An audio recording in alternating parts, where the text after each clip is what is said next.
Penerbang Lanut Iswajudi, Alan Safitra Indra Wahyudi, gugur usai pesawat latih tempur jatuh di Blora. Letu Alan Safitra Indra Wahyudi gugur seusai pesawat latih tempur T-50I yang dikendarainya jatuh di Desa Ngigil, Kradenan, Blora, Jawa Tengah pada Senin 18 Juli 2022 malam. Sesuai keterangan di Spenau Lanut Iswajudi, pesawat latih tempur T-50I Golden Eagle TT5009 yang diterbangkan Letu Alan Safitra Indra Wahyudi kontak radio terakhir sekitar pukul 19.25 waktu Indonesia Barat dan dilaporkan jatuh. Letu Penbi Alan Safitra Indra Wahyudi sendiri merupakan lulusan AAU tahun 2015. Lalu, di tahun 2017, ia lulus dari Sekolah Penerbang TNI AU.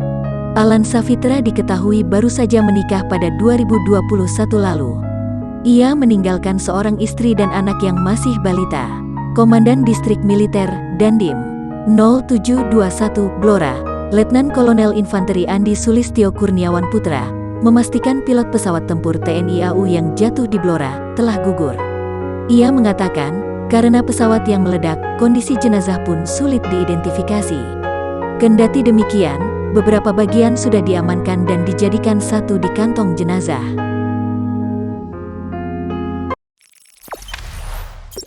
Jangan lupa subscribe, share, komen, dan like ya!